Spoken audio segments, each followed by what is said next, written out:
Bonjour, bienvenue dans l'émission Le Monde à l'envers, l'émission qui a vocation de rapprocher le monde politique de la supply chain dans Supply Chain Village. Aujourd'hui, nous accueillons Sophie Lapérouza, responsable développement durable du groupe Barjane. Alors, en tout premier lieu, la logistique. Quel apport dans notre économie, quel apport dans nos territoires, en quoi le groupe Barjane s'investit à travers l'immobilier logistique sur cet enjeu de la supply chain? Bonjour, merci de me recevoir. Moi, je suis responsable développement durable du groupe Barjane. Nous sommes aménageurs, développeurs et gestionnaires en immobilier logistique. Et en fait, on prend en charge un projet de A à Z, depuis la conception clé en main avec l'utilisateur final, en passant par la réalisation, la gestion et l'intégration de centrales photovoltaïques en toiture de nos bâtiments. La spécificité du groupe Barjane, c'est que nous restons propriétaires de nos bâtiments. Donc nous souhaitons construire de la qualité pour que ces bâtiments durent dans le temps. La logistique aujourd'hui est un secteur stratégique de l'économie française, car tous les produits que l'on achète en supermarché ou que l'on commande sur le e-commerce passent par des entrepôts logistiques. C'était donc essentiel pour nous de montrer que la logistique pouvait se faire différemment, qu'elle pouvait être aussi belle, respectueuse de l'environnement et responsable qu'un entrepôt, Il était essentiel pour nous de montrer que la logistique pouvait être respectueuse de l'environnement, vertueuse, au même titre qu'un immeuble de bureau ou un immeuble résidentiel.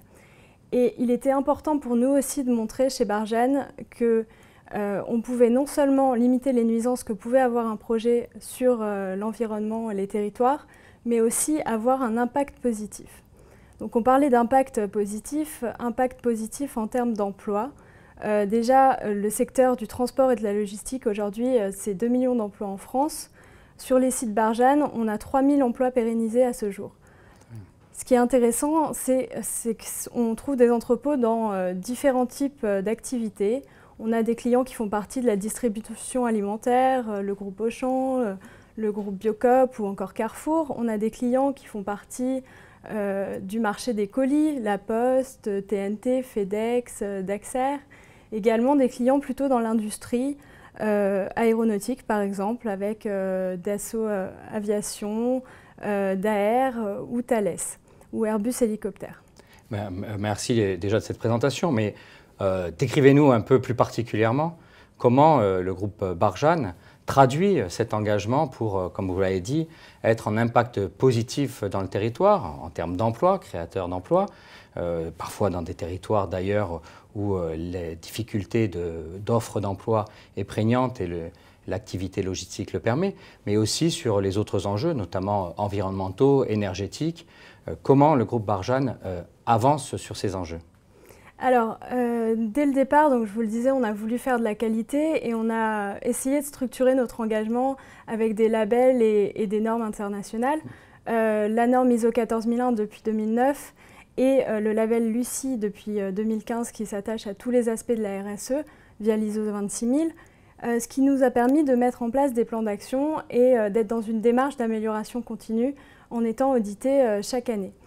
Donc en termes d'emploi, on en a parlé, mais en termes d'espace vert et de biodiversité, on essaie de faire beaucoup d'actions également.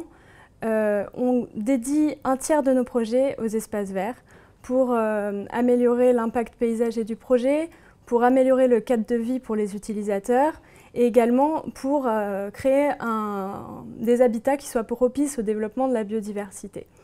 On met en place également une gestion alternative des eaux pluviales via des plantes qui peuvent traiter naturellement les hydrocarbures de manière à ce que ces bassins soient plus végétalisés, pas qu'on ait des bâches étanchées qui ne soient pas belles, et pour créer de la biodiversité. En termes de biodiversité, donc on réalise des inventaires faune-flore en début de projet, comme le demande la réglementation. Et ensuite, on met en place des plans d'action. On conserve les corridors écologiques, ou on recrée des corridors écologiques pour favoriser ce développement. Et puis, on installe des nichoirs pour les oiseaux, pour des hôtels à insectes, ou encore des piles de bois. Enfin, tout un tas de petits habitats qui peuvent paraître anecdotiques, mais qui ont un réel impact positif. Cet impact, on n'avait pas encore trop d'idées de comment le mesurer. Et on a décidé de faire des partenariats avec des associations, comme la Ligue de protection des oiseaux, qui fait un programme qui s'appelle le Refuge LPO. Le principe, en fait, c'est que vous sanctuarisez certaines parties de vos espaces verts de manière à mettre en place des plans d'action pour vous améliorer dans le temps et pour que les espèces reviennent sur vos sites. Sur le parc des Bréguières, qu'on a développé il y a près de 10 ans maintenant. Le parc des Bréguières est situé dans le Var, aux Arcs-sur-Argent. C'est un parc aujourd'hui qui accueille une vingtaine d'entreprises et qui accueille 1000 personnes par jour. Donc une vraie activité économique. La LPO est donc venue, a fait des inventaires 4 saisons et s'est rendu compte qu'on avait aujourd'hui 113 espèces d'oiseaux, de batraciens, d'insectes, voilà, qui étaient présents sur le site. Et c'est davantage que ce qu'on avait à l'état initial. Donc là, on voit qu'on a un vrai impact positif par les mesures qu'on a mises en place. On installe également des centrales photovoltaïques en toiture de nos bâtiments. Nous, ça nous paraît important parce que ces toitures, elles sont traditionnellement pas utilisées. Et installer ces centrales aujourd'hui, ça nous permet de produire l'équivalent de la consommation annuelle de près de 5500 personnes, ce qui n'est pas négligeable. On a une douzaine de centrales installées aujourd'hui. Très bien, mais tout ceci, certains vous poseraient la question, il y a un coût. Comment le groupe Barjane intègre ces probables surcoûts?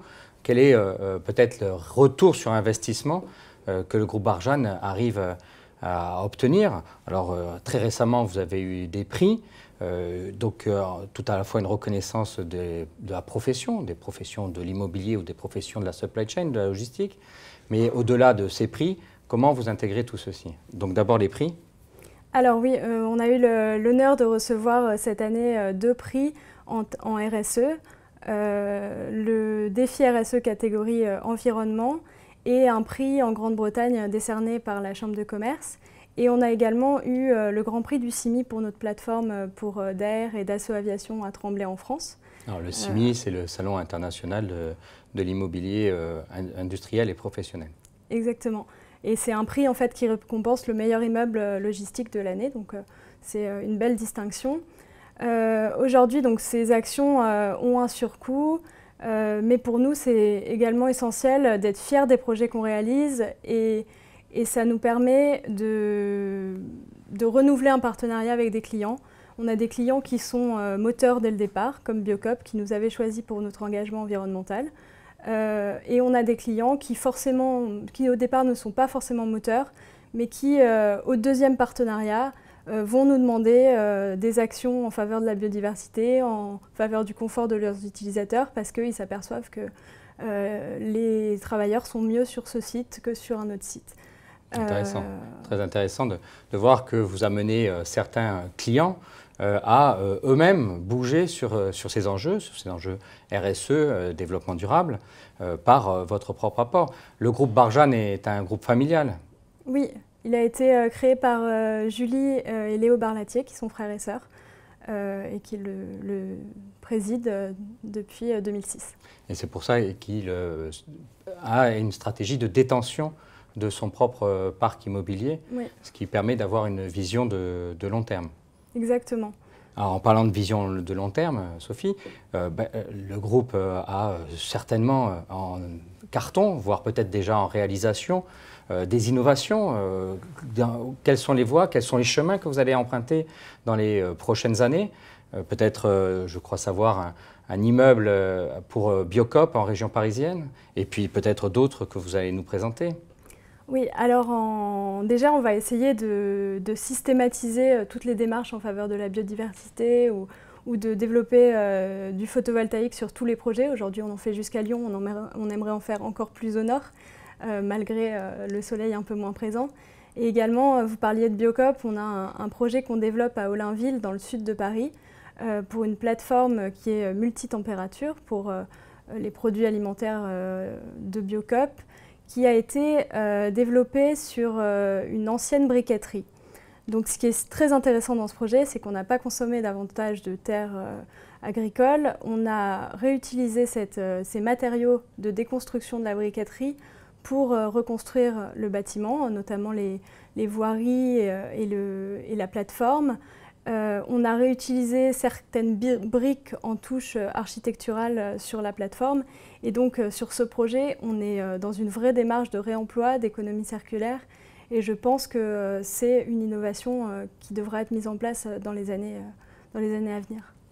Donc là, les axes autour de l'énergie, mais aussi autour d'une intégration tout à la fois paysagère et de la culture même dans laquelle vient s'implanter le bâtiment pour qu'il soit en résonance avec le territoire.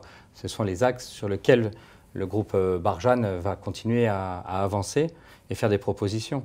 Oui, exactement. On est dans cette logique-là. Le confort des utilisateurs aussi, c'est quelque chose qu'on met très en avant. Et également, on a un axe qu'on veut développer qui est la sensibilisation des utilisateurs et du jeune public à la logistique et à la préservation de la biodiversité.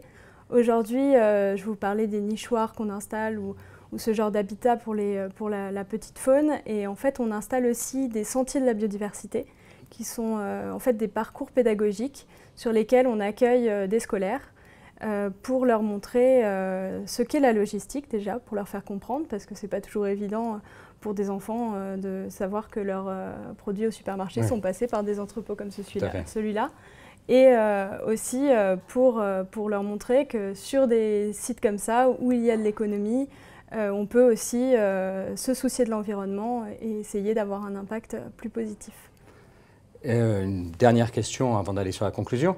Le groupe Barjane n'est pas que sur le territoire français. Comment ces innovations, ces engagements du groupe favorisent notamment la recherche sur d'autres marchés? Alors, vous avez parlé en Angleterre, peut-être sur d'autres marchés. Est-ce que vous avez un retour positif quand le groupe va à l'export de la démonstration de ce que nous faisons, ce que vous faites en France? Alors oui, on a choisi de s'implanter en Angleterre parce que c'est un marché qui est très dynamique sur la logistique. Et aujourd'hui, on a accompagné un client qu'on a également en France qui est Decathlon en Angleterre. Donc c'était aussi dans cette démarche pour nous, aller dans un autre pays, c'était aussi pour accompagner nos clients français. Et la reconnaissance qu'on a eue par la Chambre de commerce française à Londres récemment, le prix Sustainability, est pour nous la concrétisation d'un défi qu'on s'était lancé, de montrer qu'on voulait garder le même niveau de qualité sur un autre marché qui n'était pas notre première implantation. Merci Sophie Laperouza, responsable développement durable dans le groupe Barjane, installé dans le sud, le groupe Barjane. Donc en conclusion, ce que nous pouvons quand même mesurer, c'est que par une stratégie de long terme, en intégrant les enjeux qui sont attendus dans notre société, un groupe comme Barjane autour de l'immobilier logistique, pierre angulaire de la supply chain, apporte des réponses bien au-delà de la seule supply chain, apporte des réponses intégratives dans les territoires. Et donc, moi, j'ai fortement confiance à ce que nous sortions de quelques défiances entre l'immobilier logistique et les parties prenantes des territoires, et qu'au contraire, si nous faisons chacun un pas, les politiques, les citoyens, vers les professionnels qui, eux, viendraient répondre à des enjeux attendus. Vous avez parlé de chemin de découverte, mais vous avez aussi parlé de comment vous renforcez la biodiversité, comment vous préservez les enjeux territoriaux, comment vous intégrez certains sujets. L'immobilier logistique intelligent a beaucoup d'avenir devant soi, à condition, et nous y allons y travailler, de rapprocher ces deux mondes. C'est bien l'enjeu de cette émission mensuelle Le Monde à l'envers. À bientôt. Merci.